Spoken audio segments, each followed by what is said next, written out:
record. Hi, Kata. How are you? Hello, hello. Thank you very much. I'm better now. Hello. Okay. Nice to see you. Okay. I will open the door to everybody. Yep. When you call. Thanks. Ooh. Wow.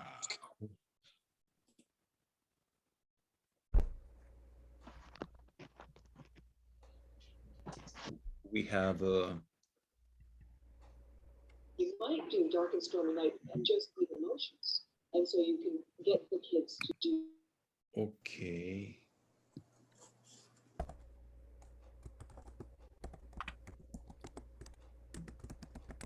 Okay. Good morning, good afternoon, good night, everybody. Hello, friends. Hello. Hello, everybody. Oh. Philippe, are you there? Hello. Hi. Hello. Okay.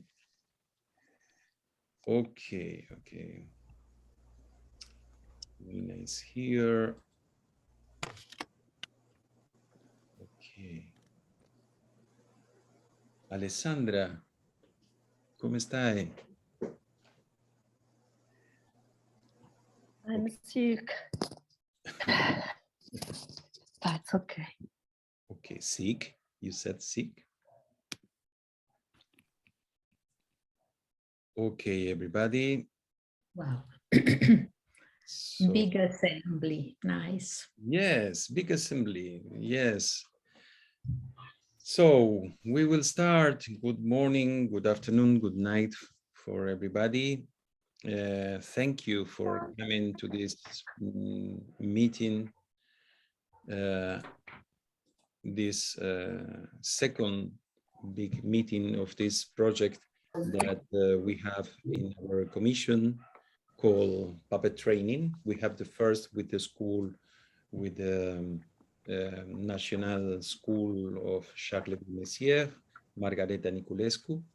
And this is our second where we have it's a big pleasure and an honor for me to present you Bart Rokoverton, who is the leader of the puppetry program in the UCONN University. This program is a very, very strong in puppetry program, and well, he will tell us many things about that program, and we will open after his presentation. We will open the dialogue to make questions and dialogue with him. So Bart, thank you very much to accept this invitation, and thank you very much for sharing with all of us this this wonderful program that you direct. For Bart, it's a great puppeteer and director and pedagogue and researcher and producer, and so maybe he could present himself better than me. So please, Bart, could you start when you want, please? Thank you, Tito. It's good to be here, and it's good to see all of you, friends and family. It's my pleasure to be here this morning to share with you the University of Connecticut's Puppet Arts program. What I would like to do to start is actually present a slideshow that will keep you entertained while I go on and talk about a prepared statement that I have on the university's program. So if I could ask everyone to mute themselves if you are not talking. And once I get through this, then let's open it up for questions and answers, Tito. There's much more to share than what I've written. Okay. Okay, let me get this slideshow going. And what you're going to see in this slideshow are images of our facilities, of our classes, and of our productions. Okay, now I need to share screen. Got that. Do you have the image? Yes. Great.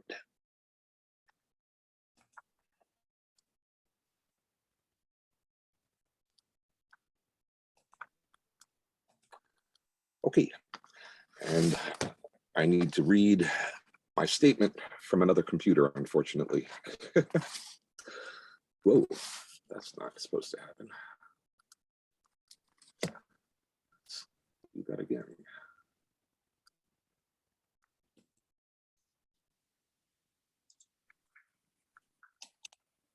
Let's see if we can go back. There we go. Once more into the breach. Okay. All right. Okay. So today's presentation is to focus on the Puppet Arts program at the University of Connecticut within the Department of Dramatic Arts. We are a program within Dramatic Arts. Other programs in Dramatic Arts include design tech, performance, of course, and theater studies. And we're in the School of Fine Arts. So in addition to the drama program, we have music, fine arts, and digital media and design. And a lot of our work happens between those four schools, as well as reaching out into the university at large. We are the only program in the United States to offer academic degrees at the BFA, MA, and MFA levels. As well, we offer an online graduate certificate program. Frank Ballard established this program in 1965. I studied under him, as well as studying under Albrecht Roser of Germany. And when I was a student, we only performed and fabricated the productions designed and directed by Professor Ballard. If I hadn't formed my own performance company with other students, I would have left the university graduating with nothing to show of my own work. I was given the opportunity to develop the Institute of Professional Puppetry Arts at the Eugene O'Neill Theater Center, which was another training program set up to basically as a safety net for the UCONN program, because Frank was about to retire and we weren't sure of the future of the program. While there, I came to realize that a training program isn't about the leader, it's about the students. And so I found it to be my obligation to help students to find their own creative voice. In 1990, I was asked to lead the University of Connecticut's training program when Frank Ballard retired, and the Institute of Professional Puppetry Arts at the O'Neill Center transformed into the National Puppetry Conference. This is an annual offering that actually celebrated its 31st year this year. In explanation of how I restructured the program, I would like to share with you my own development as a professional puppet artist. The introduction of the puppet into the broader arena of performing arts beyond the puppet theater has always been part of my thinking and my practice. In my nearly 50 years working as a puppet artist, I have had the pleasure of working with dance companies, symphonies, operas, the human theater, and celebrations in venues that include the stage, the street, television, film, and the internet.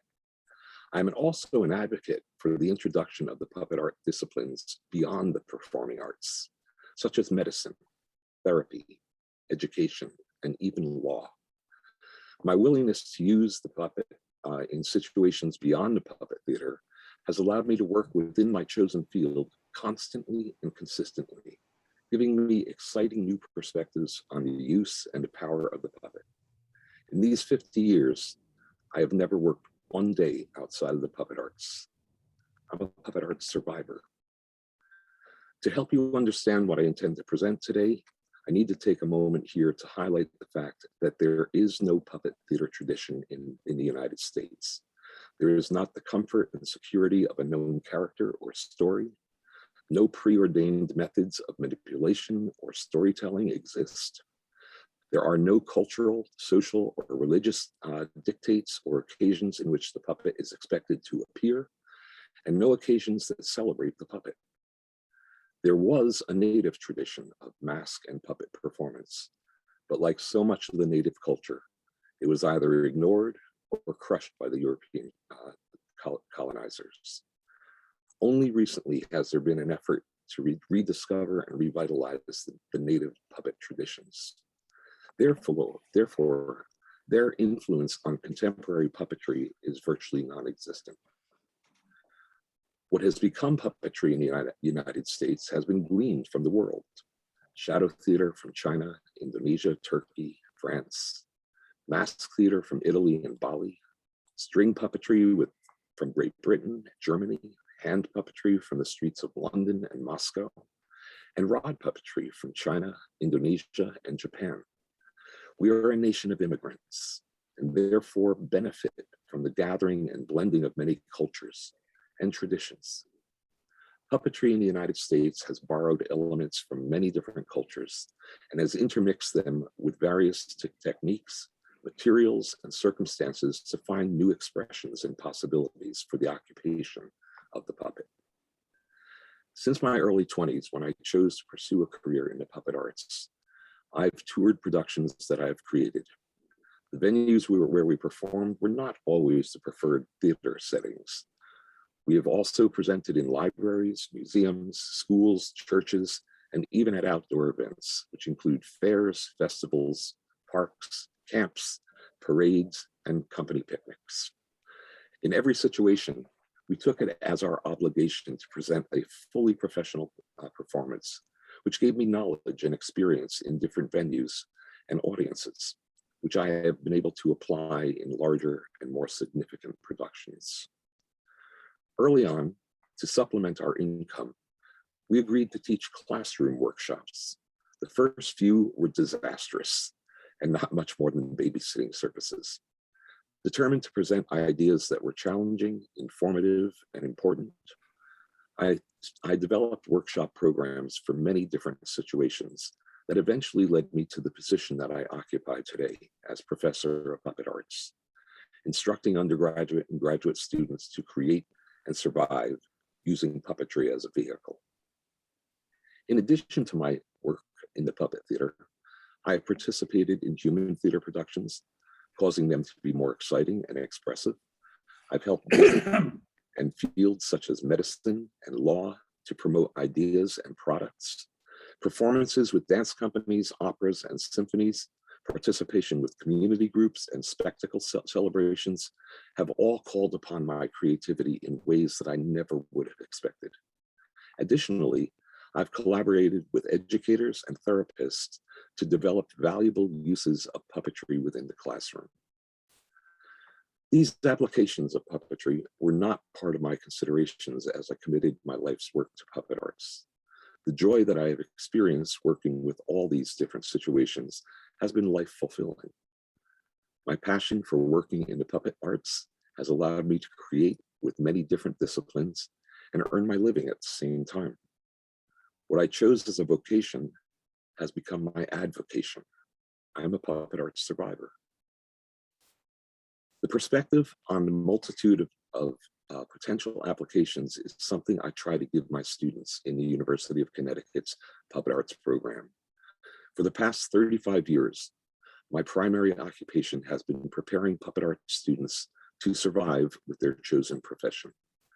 My goal is to lead the student to an understanding of the practical application of the puppet in a myriad of expressions and situations. A puppet practitioner, excuse me a second, I just realized you're not seeing any slides at all, are you? Let's do this. No, we saw the same. Yeah. Good. Yeah. Oh, you should have interrupted me. No problem. It's very interesting what you said. There we go. Okay, I continue. Okay. A puppet practitioner in the United States must be able to conceive, write, design, fabricate, and perform the puppet on the stage, on television, in film, on the internet, within education and therapy, with orchestras, operas, dance companies, and for ceremonies and celebrations. The puppeteer must be comfortable working in theaters, studios, on the street, in classrooms, concert halls, churches, and even arenas. Although our training is focused upon preparing the student to work within the American market, the Puppet Arts program at the University of Connecticut has also trained students from around the world. We've had students from Canada, China, Colombia, England, Germany, Iran, Iraq, Ireland, Japan, Jordan, Puerto Rico, Romania, Sweden, Taiwan, and Turkey. All these students have taken our ideas back to their home country and have adapted what they have learned with us within their own culture. As we prepare a student for a career in the puppet arts, our primary focus, of course, is upon the use of the puppet within its own world, the puppet theater. Classes are offered in performance, directing, voice, design, fabrication, production planning, history, theory, as well as specific courses in hand puppetry, string puppetry, rod puppetry, shadow theater, mask theater, object theater, toy theater, UV, ultraviolet light, and black theater, and television techniques. These are the classes available within the Puppet Arts program. However, because we are a division of the Department of Dramatic Arts, our students also study hand and computer drafting for the theater. Sorry.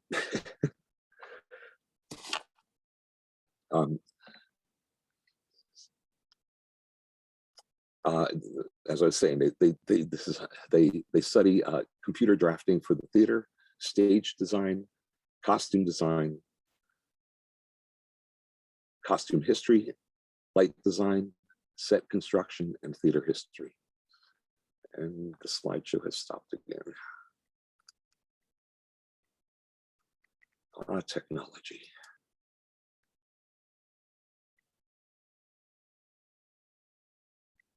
There we go. Puppet Arts at the University of Connecticut is a production-oriented program. Our classrooms are where the students learn theory and the possibilities of expression through puppetry. Production is where the ideas are practically applied. This coming semester in the spring of 2022, we're mounting 5 different productions that are as diverse in both their means of presentation and their applications, as you can imagine. The diversity comes because of several considerations. First, in our training, we want to help students to find their own creative voice. It's about the student. So within classroom projects, the students are charged with developing a certain technique or mastering a specific skill. However, that which is expressed in this training exercise can be of the student's own choosing, thereby allowing them to test the potentials of a new technique for helping them to express their own ideas. Second, by taking many different classes, the students learn what styles of puppetry best suit their own abilities and interests. Finally, we always ask the question, who is the audience? This is a key consideration for survival in the puppet arts. If you identify your target audience, you'll probably shape the production and have a better sense of how to market it. Survival in the puppet arts requires a passionate pursuit and professional commitment to using the individual's accumulated knowledge, skills, abilities, and experience to work not only in the puppet theater, but also in the human theater, in dance, music, film, television, the internet, education, therapy, and celebrations of all kinds. If that individual is determined to make the puppet arts their sole means of employment and financial security, then it is important to be willing to adapt their expertise to different situations. This is especially true of younger practitioners who are just entering the profession. To some, this might seem like I'm suggesting that we need to sell out to maintain a level of existence in the field. Yes, of course, we all have our ideal dream of becoming a renowned puppet artist and creating acclaimed puppet productions. That should always remain the individual's goal. With diligence, clever exploration, consistent application, and a modicum of luck, it is an objective that can be achieved. However, not many of us have the opportunity to start at the top. If it is the individual's desire to only create in the puppet arts, then some ingenuity must be applied to other events that may, at first, seem mundane and diversionary, but pay the bills. Within the University of Connecticut's Department of Dramatic Arts, I have teased my colleagues in the acting program by saying, the puppet arts program doesn't have to instruct our students on how to wait tables and serve food. Many actors, of course, work in restaurants while they're waiting to be cast in a show. This skill is something that I don't need my students to know. However, puppetry does have its own equivalent to food service. It's the birthday party show. Although this event might not be the preferred track of a puppeteer's career, they are still being paid to work within their chosen field, and they are gaining valuable knowledge and experience that can be applied to their future. They are also sustaining themselves as they work towards higher goals. But it's interesting to me that I have known a few puppeteers who have really enjoyed working the birthday party arena and have made a successful and financially lucrative career performing for the very young. Creating with puppets outside of the puppet theater is not selling out. For me, the wise puppeteer is one who continually works in the puppet arts and can maintain their life with this creativity. The individual who works a day job while waiting for the next puppet project is only a hobbyist with good intentions, in my opinion. The puppet arts survivalist must be able to apply their knowledge, skills, and abilities in many different situations, not just the puppet theater. As we prepare our students to survive, we benefit by being part of the, We benefit by being part of the Department of Dramatic Arts. Our production division, which is called the Connecticut Repertory Theater, the CRT, is a professional stage associated with Actors Equity, the American Performers Union. We are frequently invited to add puppetry to human theater productions that may or may not normally call for the inclusion of the puppet.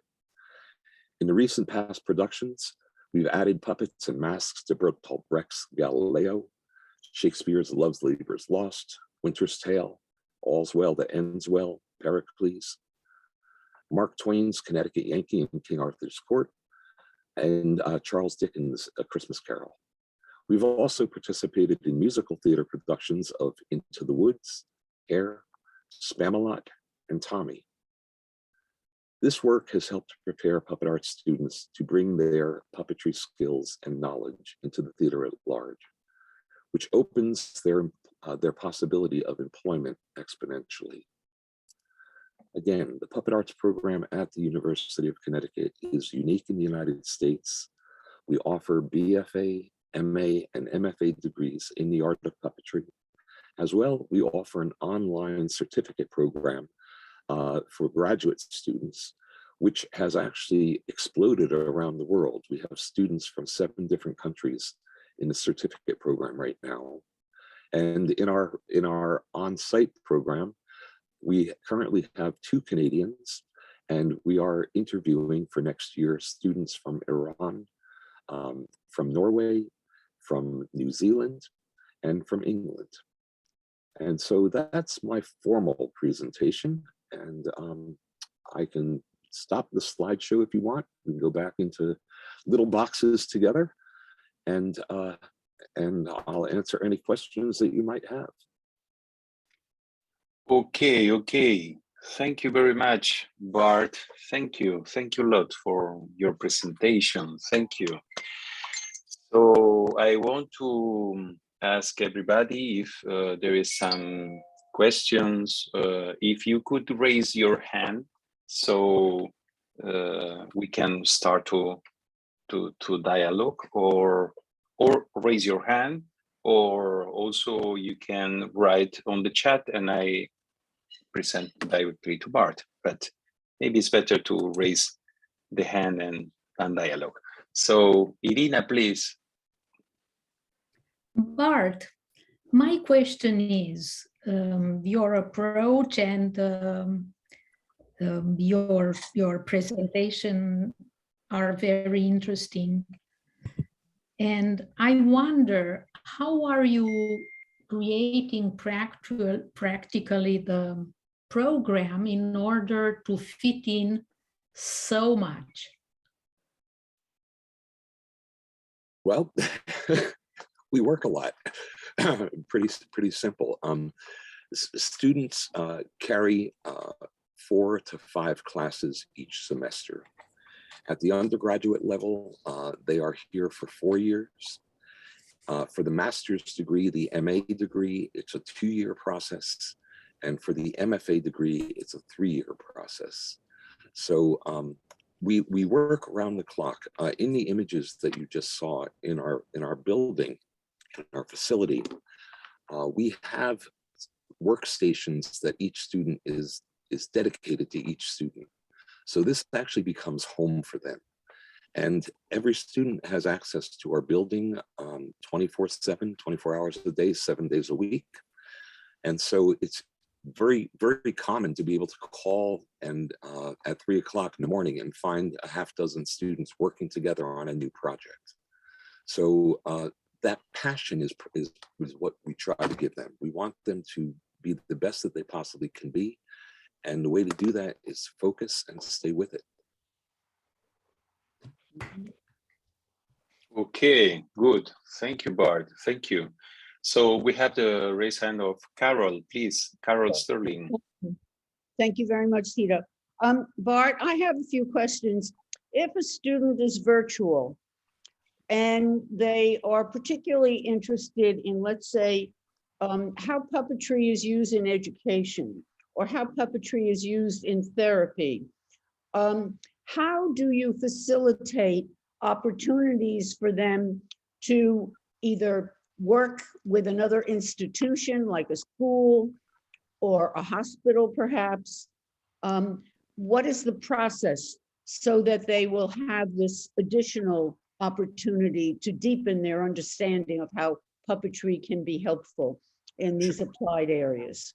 Thank you, Bart, for the answer.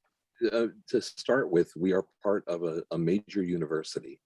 And so within this university, we have the School of Education, which is NEAG, N-E-A-G, the School of Education. And we have had puppet art students actually work on 2 degrees at the same time, one in education as well as in puppetry. They rarely sleep, but they have that opportunity available to them. We also have a sister program here at the university known as the Ballard Institute and Museum of Puppetry. And BIMP, as we refer to it, is directed by Dr. John Bell, who also teaches in the Puppet Arts program. Through BIMP, we have established workshop situations that go into the schools and have schools visit the museum. So they're able to work with education. We have programs that we've worked with the hospital in New Haven, which Yale Hospital in New Haven, where we have had students go in and do therapeutic work with patients. And then we also go into situations where we're actually working with people who are studying to become doctors and technicians in hospitals. So there is, it's not a consistent program. It's a program that based on the student's interest, we interlock with. Thank you. Thank you. Terrific. Okay, thank you. Thank you, Bart. Please, Peter Koert. Hello, Bart. Welcome. I'm zooming in from Durban, South Africa. Wow. And thank you. so much for this program. There's two things, well, a couple of things I wanted to say. First of all, thank you so much for recognizing the birthday party show. So many people just poo-poo it, and I have to confess that as a teenager, which was about 1,005 years ago, I learnt a shitload about puppetry theatre through that. Also to say about the survival, the concept of survival as a puppeteer. When I was doing my BA in UK, I used color therapy and puppetry to work with terminal children, terminal cancer children. And we were looking at the ways in which we could enhance their lives, diminish the amount of medication that they were on for the time that they had left. So we were working towards giving them a better quality of life for a duration. And puppetry and color therapy were two of the things that we used specific for that. I managed to do that for a year and then burnt out horribly, as you can well imagine, because at the end of every semester you would come back and there would be a whole new gang of kids, and everybody that you had worked with had passed away. And I also want to know, does your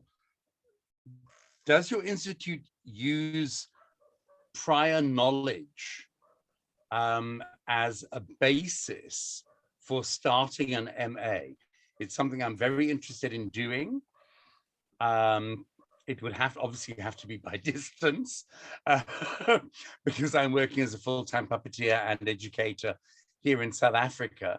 I work with underprivileged schools and underfunded schools, and we are utilizing puppetry to get educators to find a different form of teaching, a different form of imparting information, whether it be maths, science, creative arts, whatever it might be, use a different way of delivery. We've been stuck with 1 + 1 = 2 since long before apartheid, and we are trying to alter that. So does your MA program consider prior learning as something that we could build into what you are doing now? Sure. You bring up a number of points. Sorry. No, oh no, it's wonderful. Great to talk to you. I guess I need to start by saying that I modestly believe that puppetry is the center point of virtually every creative human endeavor.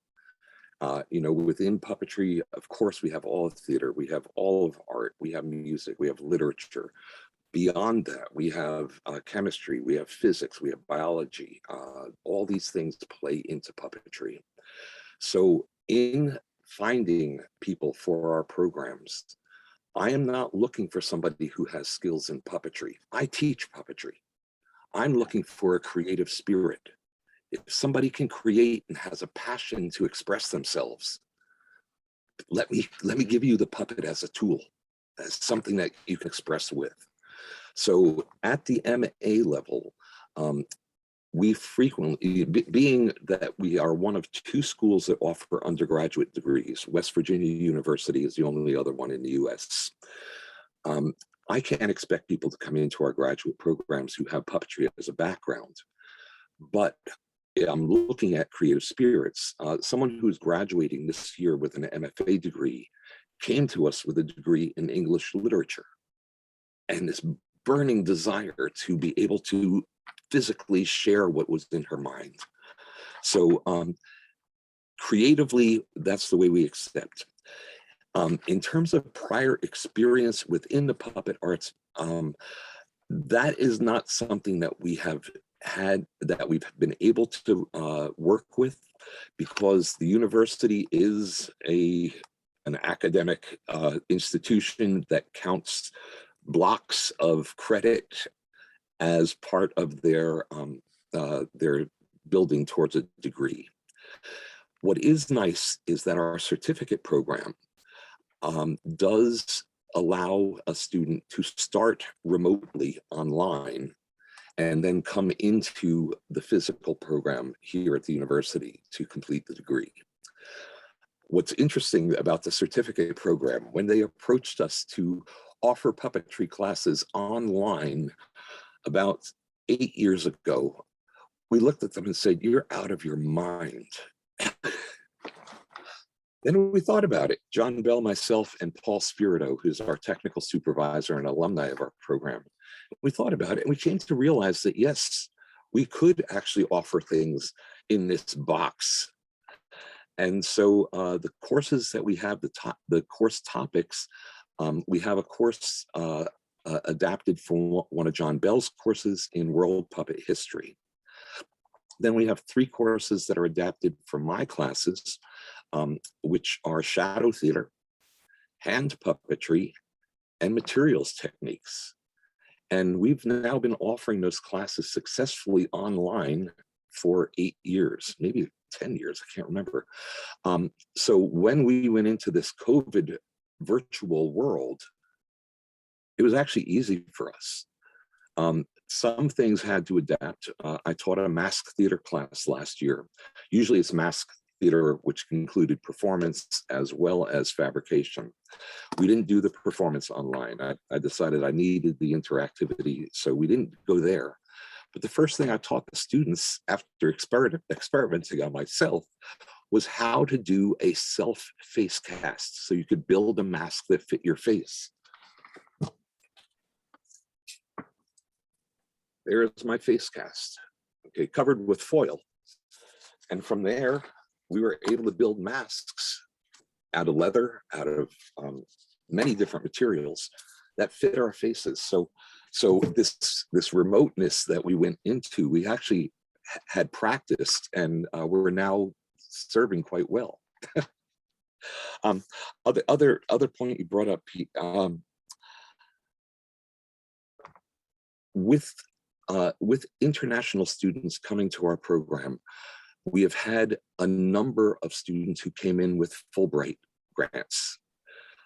So this is something, if you know somebody who is interested in approaching us, we always ask, of course there needs to be a certain relationship between the US and your country, but look into the Fulbright. We have someone from Indonesia currently looking at that.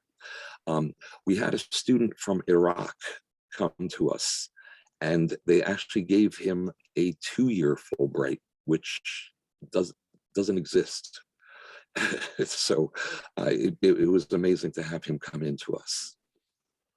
Other questions? Great, Bart.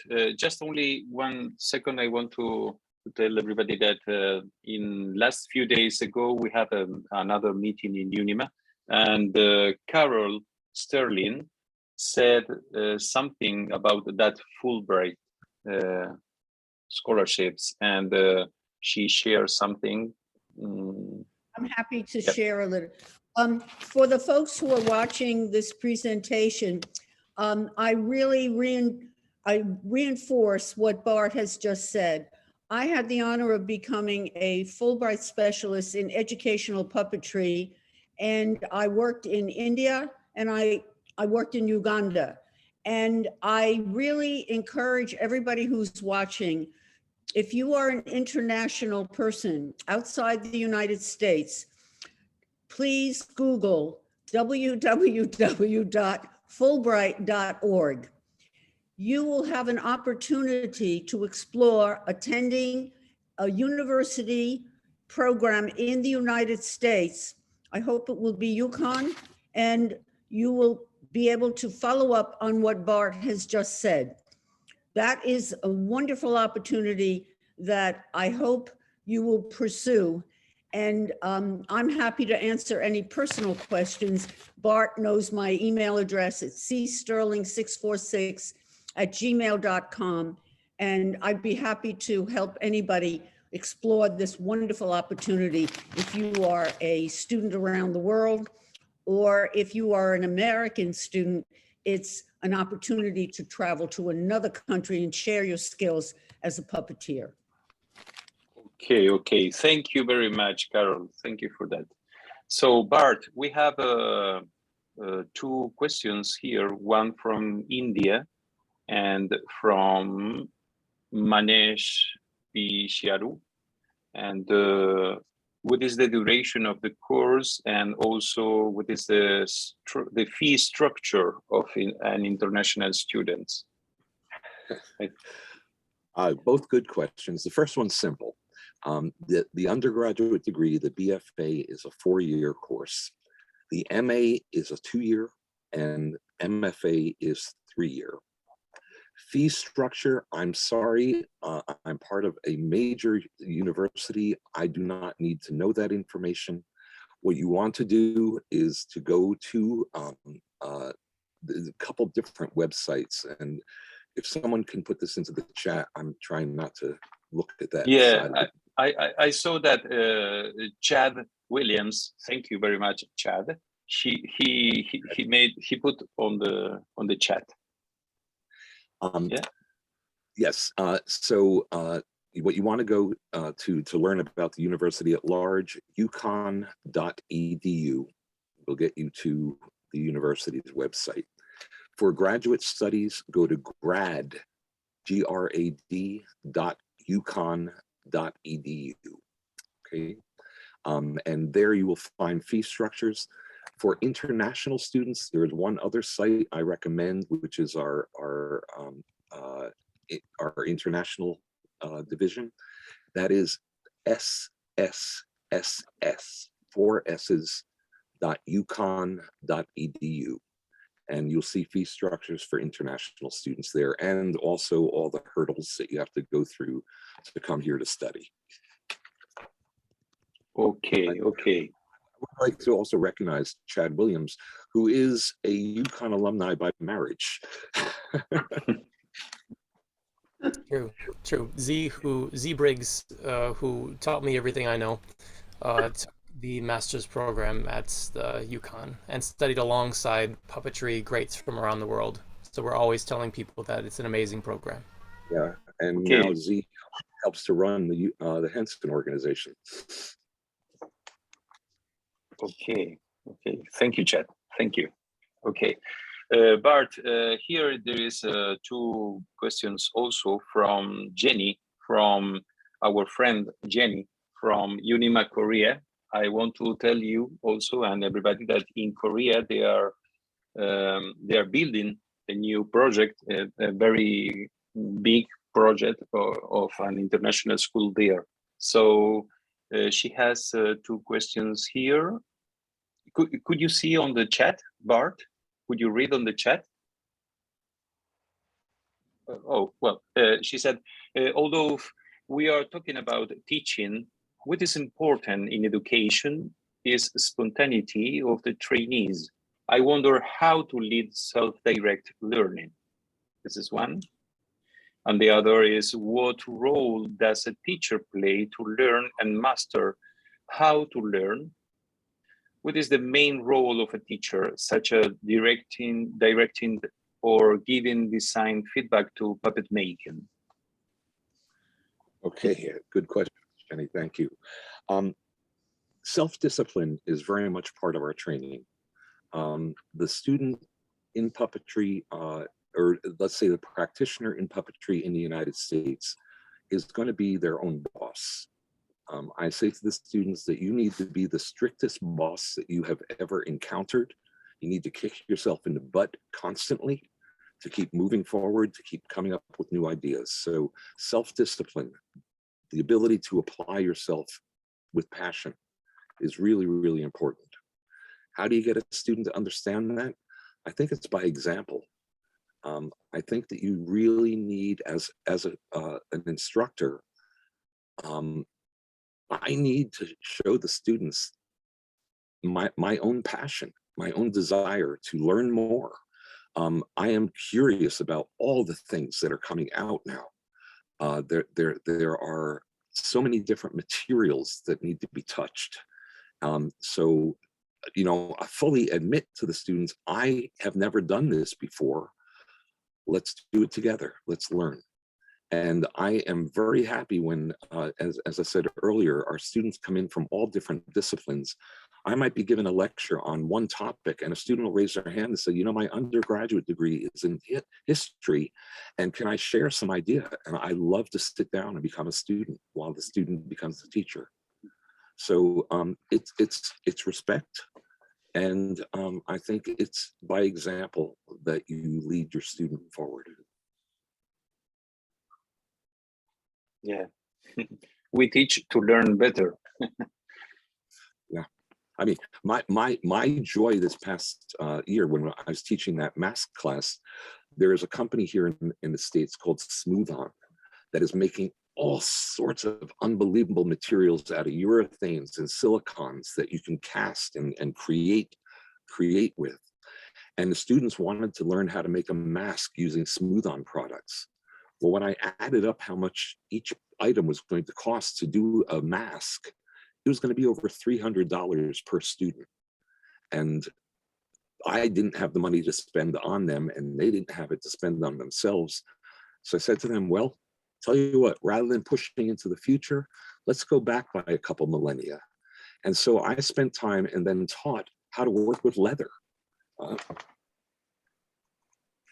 Here's my first leather mask. And from there, went on to do Commedia dell'arte. Okay. So this was my joy in remote teaching last year, was learning something new myself. Other questions? Oh yeah, my daughter has joined us. Rachel, would you hold that up again? Rachel asked for a Halloween mask.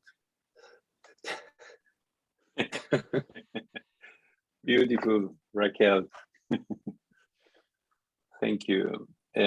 Well, there is some question there, Bart, also in the chat from Centro del Títere. It's from Spain, from Madrid. Centro del Títere. ¿Estás allí? He said, hello, Bart. Yeah. Ah, okay. Could you please explain? Explícale directamente tú. ¿Sí?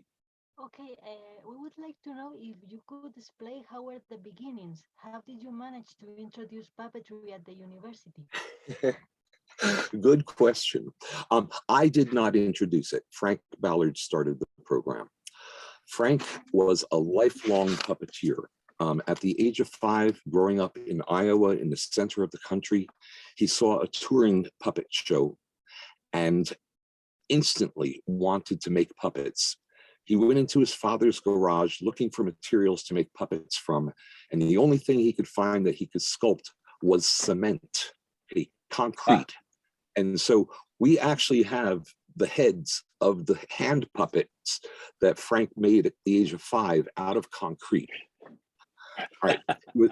He was a lifelong puppeteer. He mounted shows all through his grammar school and high school and college career. He ended up coming here to the University of Connecticut in, I think it was 1958, as designer and technical director of the Jorgensen Theater, which was brand new. It happened at that time, or in that time period, that a man from University of California in LA, Mel Hellstein, started an MFA program in puppetry based on Damu in Prague. Okay. Mel had spent time there observing what was going on, came back, convinced the university in California to create an MFA program in puppetry.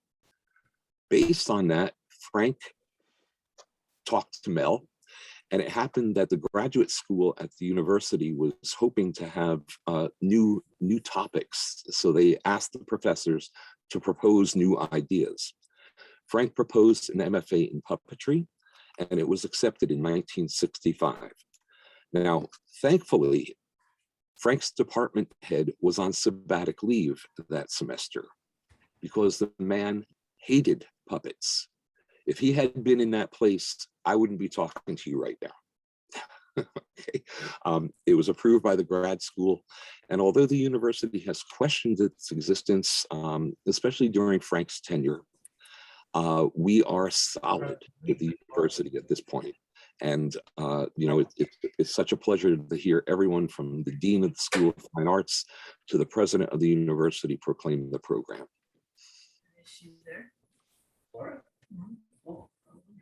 Okay, thank you, Bart.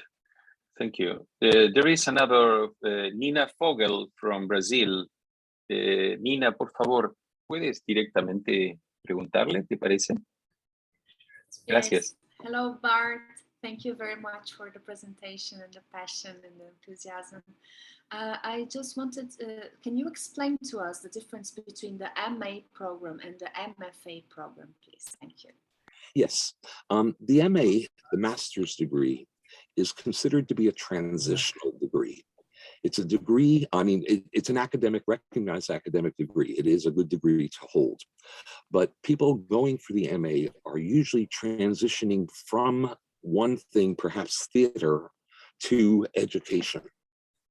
And by adding a puppetry degree to their toolkit, they move into education with a nice, strong foundation. The MFA is a professional degree. Master of Fine Arts is what it stands for. The difference is, in terms of just numbers, the MA is a 30 credit accumulation done over 2 years. The MFA is 60 credit accumulation done over 3 years. And in the US, the MFA represents the highest degree that you can receive in a performance art. So it's not a doctorate, which is a research degree. The MFA is a practical theatrical degree. Does that answer it for you? Okay. Yes, thank you very much. Okay, thank you. Thank you, Nina. So Bart, we have another here. I have worked with several of your students over the last 2 years. Peter Court. Okay, good. And Caroline Parker is another. You talked about young people joining the program, but can anyone with a prior degree join the program at a slightly older age? With question. Yes. We don't look at age. We look at ability and creativity. I have had people enter the program in their 50s. Okay, so good. Yeah, I mean, if you're working in, let's admit it. If you're working in puppetry, you're young at heart and mind constantly. So you know, again, we're looking for creativity. Usually the people who come in at that point have had a strong career. That's a great foundation for moving further. So yeah, no, age doesn't play into it at all, nor does it. Good, thank you, Bart. It's a good notice for everybody. Come. Yeah. Okay. So I want to thank Dimitri Jagenov, who is here. Are you there, Dimitri? He's the General Secretary of from UNIMA. So okay, yes, Dimitri. Okay. In family. Thank you. Thank you. Thank you for coming, Dimitri. We are talking with Hello, Bart. everybody. Hello, everybody. I support this digital meeting and also all the best knowledge that we can share all together. That will be more and more the opening way of the UNIMA International. Thank you, Tito, for your Thank project. you. Thank you, Dimitri. Thank you. It's our commission project. So.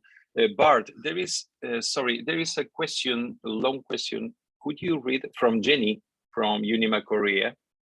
If you could read it. And while I'm doing that, I do want to point out that Dimitri and I recently joined with puppeteers from the Caribbean. who have now formed a new UNIMA center there. So okay, great, good, wonderful. Okay, my goodness. Sadly, Jenny, I have the wrong glasses on to read such tiny print. Can you ask the question?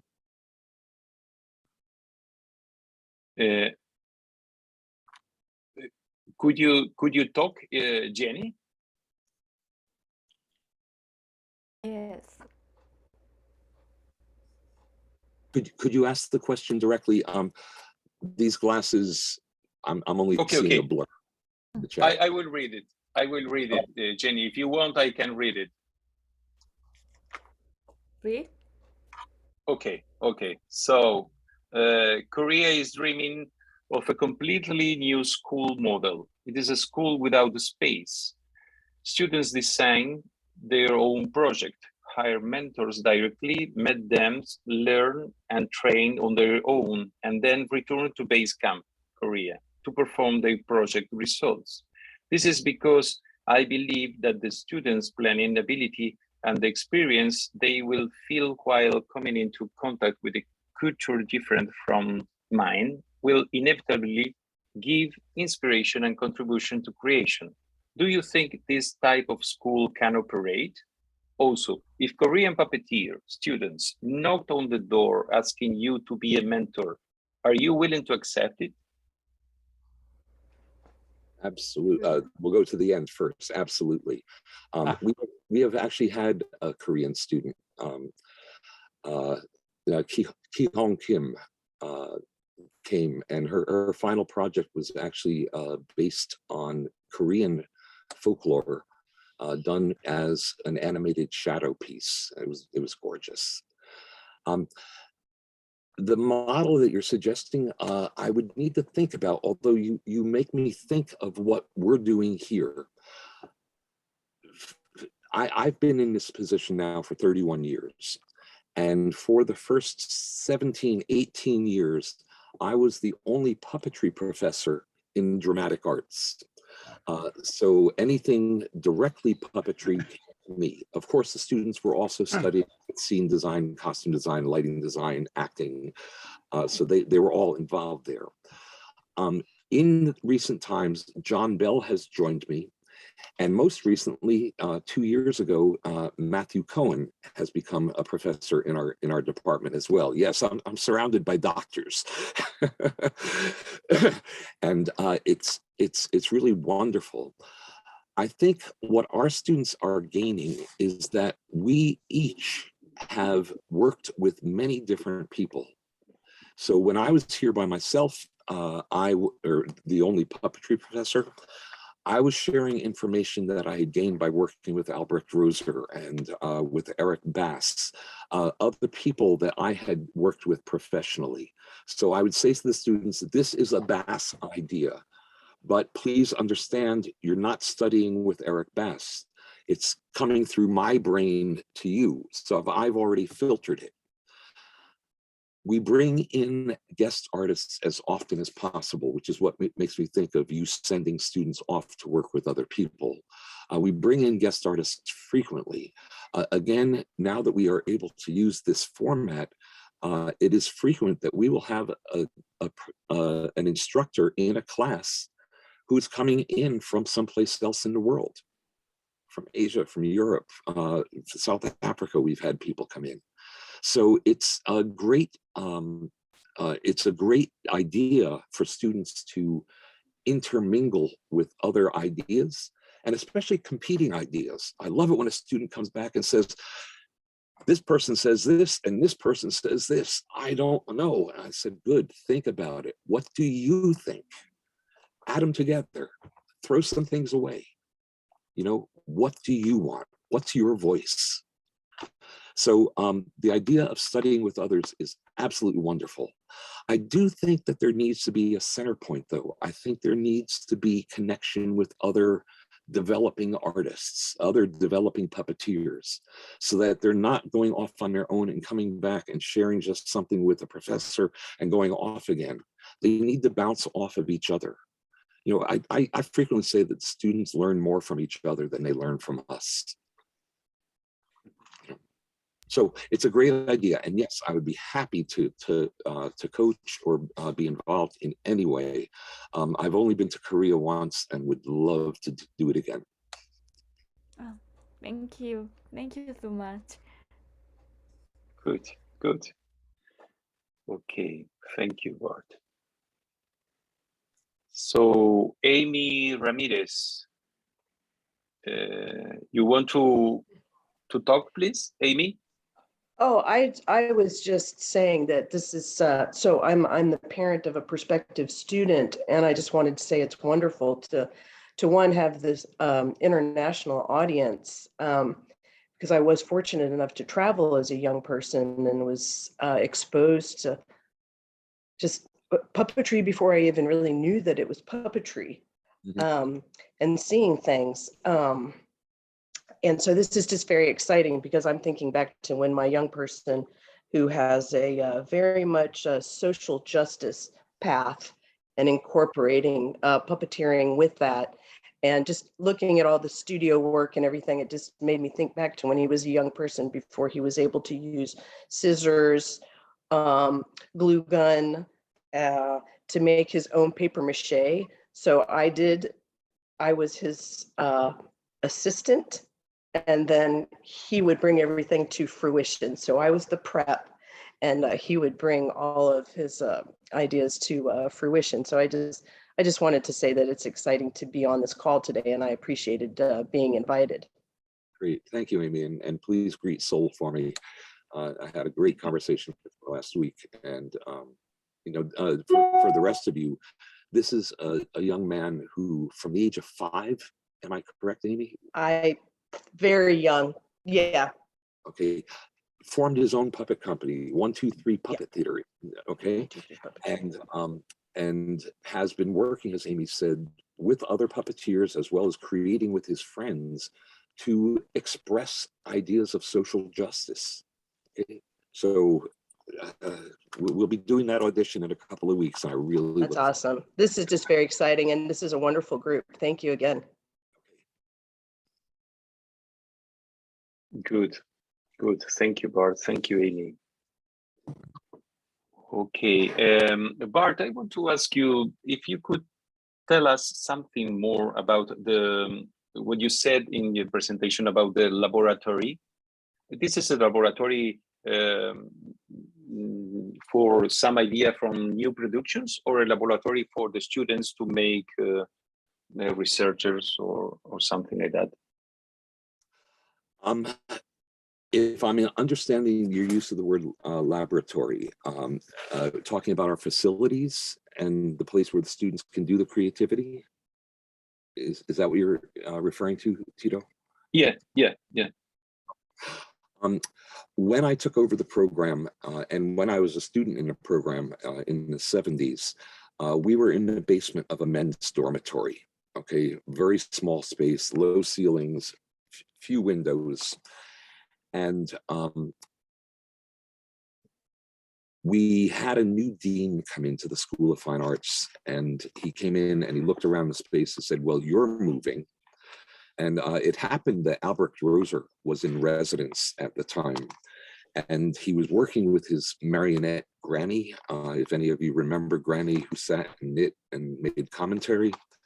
Well, the dean walked into the room and Granny looked up at him and said, here we sit under steam pipes and closed windows, creating art. And I swear Granny got us our new building. Okay. The dean then looked at me and said, well, you're moving. And 2 years later, we're out in a $1.5 million renovation. This space is a former state hospital. The outside is not pretty, it's old brick buildings, but the inside, we're out there now 20 years. I still walk into the building and pinch myself and say, oh my God, it's real. We have beautiful facilities. We have a movement room that has a resilient floor, a sprung dancer's floor, 12-foot mirrors, a shop that includes every power tool you can imagine. And we just got 3D printers and and laser cutters. It's a great space to create in. We do have what we call our chemical room. I will say the most toxic things we are working with at this point are spray paints. We've gotten away from toluene and acetone and all those horrible things. But we do have a ventilation hood even for the spray paints. And every student has their own workspace. And the workspaces, we allow the workspaces to remain creatively engaged. If the student is working on something and they have to go to class, they don't have to put things away. That is their personal space, it's home. We don't want it messy, but they can continue creating while they're there. And that is from freshmen right up through MFA students get their own workspace. Okay, I understand. Thank you. Thank you, Bart, for that. Thank you. Okay, I want to thank also another issue. I want to thank Frank Hackemark, our friend Frans from Netherlands, who is from the Publication Commission also, and he's developing a great project collecting magazines in puppetry and so on. So you can see on the chat this link. Amy Ramirez asked, what about the textiles? Do you handle all the costuming of the puppeteers are wearing, or the puppets for that matter? What about the textiles?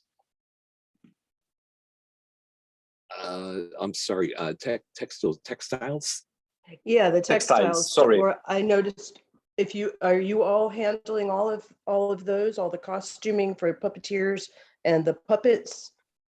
Yes, we have a fabric room. We have a wonderful fabric room. We have industrial sewing machines. We have a marrow machine. We even have a dye vat, which came from nowhere, which is great. Yes, the students are learning fabrication at the undergraduate level. They take classes in costume design and costume history. They learn, they are doing practical courses in supporting productions from the costuming point of view. So yes, the students are learning how to use fabrics. And many times, of course, we have the costume design students joining us. Some of the most beautiful masks that were made in my class last year were from someone who's a costume student. What's nice about our program being in the Department of Dramatic Arts is that all of the students come to understand what puppetry is and what the needs are. I'm very happy to say that we have several lighting designers who are currently touring the world with puppet companies, and many costumers who have gone into puppetry beyond. Several of our leading puppeteers in the country started in the acting program and just got swept up by what we were doing. One name I'd like to proclaim is Jennifer Barnhart, who's 5 years on Broadway, great Shakespearean actress, but she's also the mother lion on Between the Lions on TV. So, you know, we get to influence theater at large. Okay, Bart. Peter says, I want to come to play. Yeah, Peter, you hit the nail on the head. As I developed what is now being offered at UCONN, I'm very influenced by the Bauhaus of Weimar, okay? And the concept of der Spieltrieb, the play instinct, that thing which we are taught to forget when we go to high school, okay? That's what I want the program to be. I want it to be a play space. Come and play with me, yes. The other thing I want to make sure I say, which is sort of related to this, is that my real goal in my training of puppeteers is that they work, that they leave us and they can work in the field. Bottom line, they have to leave us and have something by which they can move forward in their life. Mhm. Great. Okay, thank you, Bart. So, Caroline, please, could you speak Yes. your question? Hi, Bart. Thank you for doing this. This is very exciting. And thank you for answering the question about age. That was very, very helpful and inspiring because, yeah, it's a little daunting when you're not 20 anymore. But also, are you, it sounds exciting because you're doing a lot of like the physical and the theater and the, play aspect, but are you starting to implement or have you implemented computer technical skills? Is that something that you are asking people to know, like Adobe Illustrator and other programs? It depends on the student. Within the puppetry program, we don't have specific computer classes, but we now have the digital media and design school in the School of Fine Arts. And yes, I actually have a student currently in learning the Adobe programs. She is an animator as well as a puppeteer, as well as an aerialist. And she is blending all three of these things together, which is really exciting.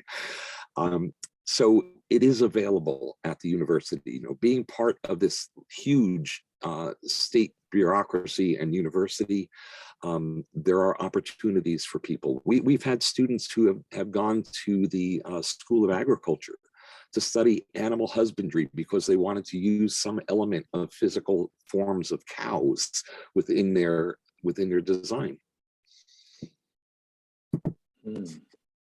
It's here and it's available.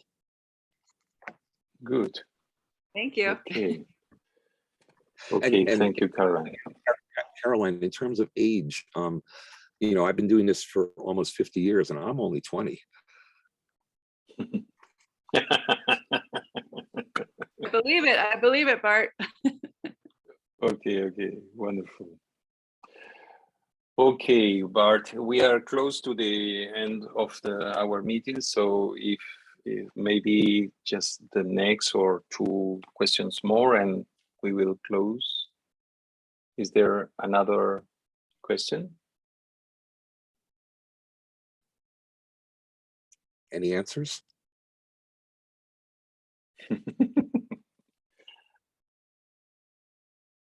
Okay, Bart. When was the next, when is the due date for the different programs? It was June, I saw. Do you know, Bart? Yeah, at the undergraduate level, we have January 15th as the time we have to get our information in. And the reason we do it so early is so that the students who are applying get to know whether they've been accepted. And I need to say there are two levels of acceptance.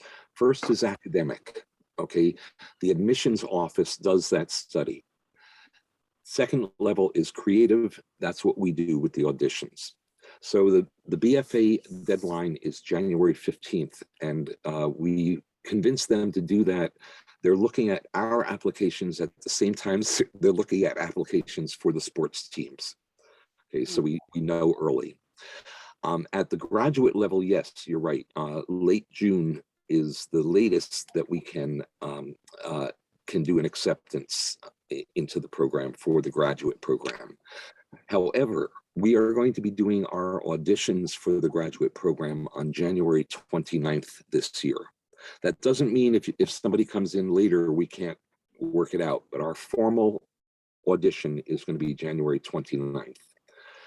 If you are interested in coming or exploring the possibility, please write to me or write to the Puppet Arts program.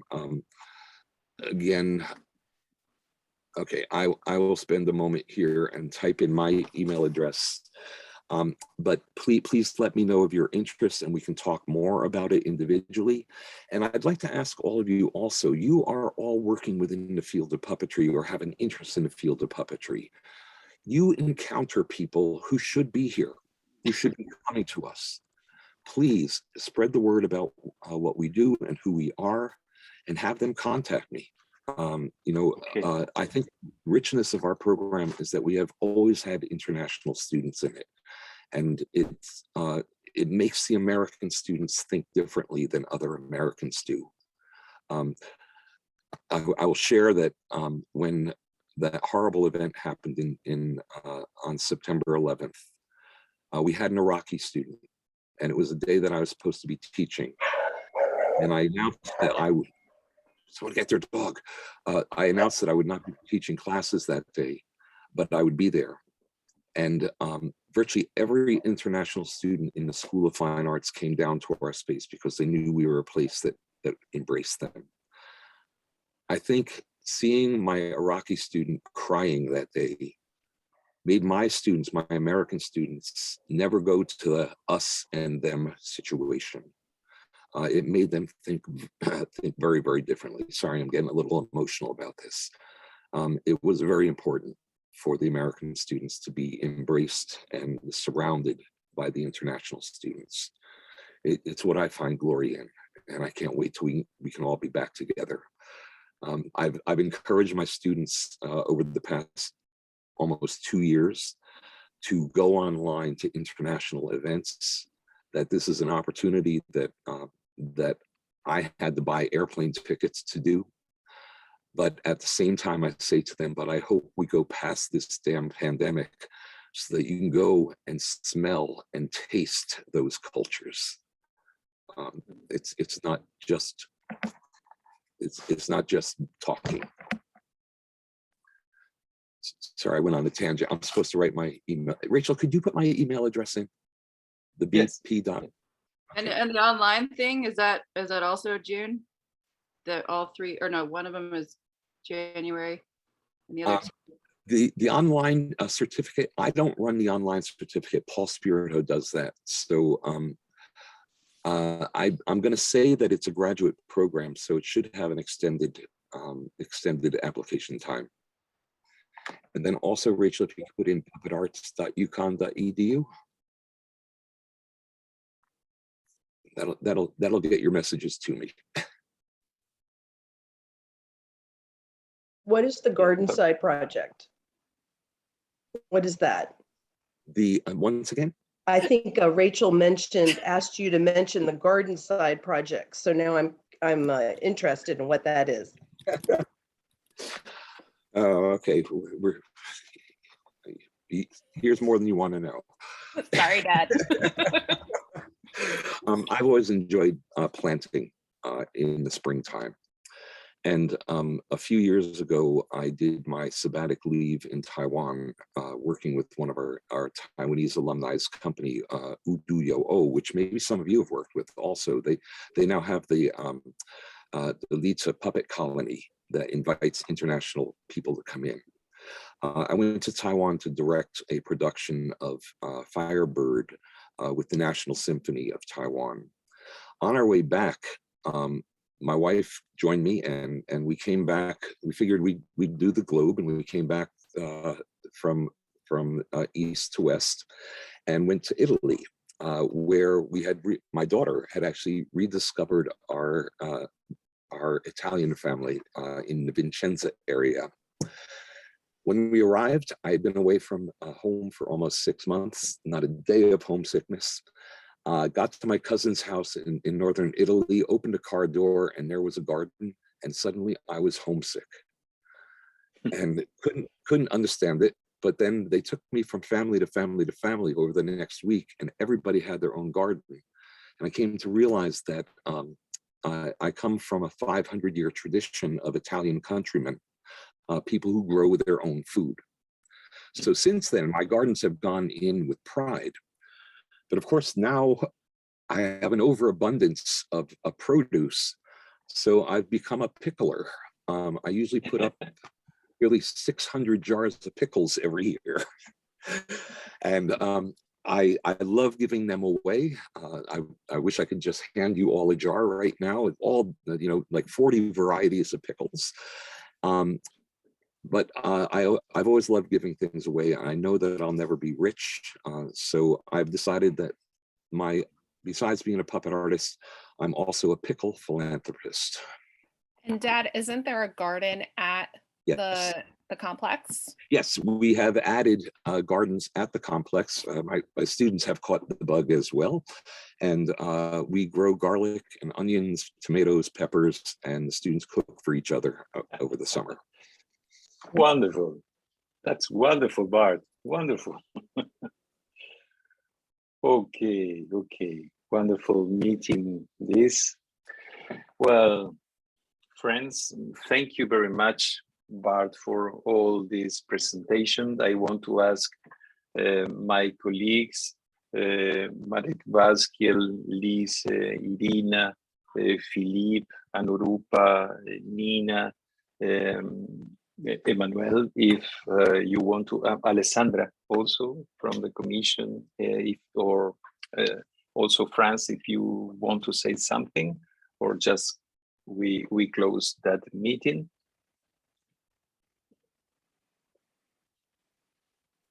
Okay. So May I add one thing? Please. Something that we have talked about on and off over the years as we have met, and I would like to find some way of moving forward, is to start thinking about exchange between us. This would be a very rich thing for all of us. So let's move forward. Yes. This is why this project of Puppetraining that was in the birth was a proposal from Marek. We, all the members of the commissions, take all the hands in this, and we try to make big to share and to be more interconnected. We are now making a kind of net between to updating all the schools in all the world, to make a kind of net to connect all that schools, that programs, not only schools, university level, just different kind of programs.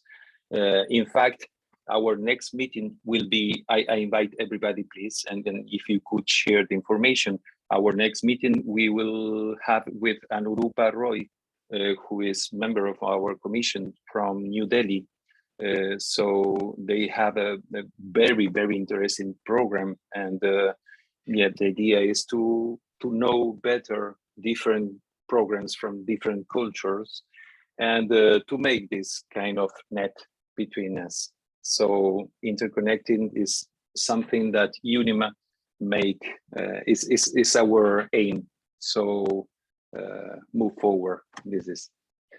So thank you very much, Bart, once again. Thank you, my colleagues. Thank you all the present to be here. Thank you, Emmanuel, Dimitri also. And we wait for you in our next meeting that will be on February. We will send you our invitations later. So as Franz says also, always be safe and resilient. Okay. Bye-bye, guys. Bye-bye. We will put this on the thank you, Bart. Thank you. We will put this video on our channel of YouTube, by UNIMA. Okay. Bye-bye. Thank you, everybody. Bye-bye. Thank you.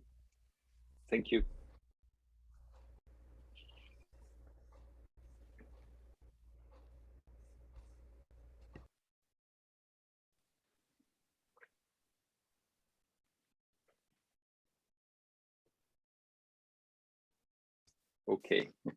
Thank you, Tito. Thank you very much, Buddy and Bart.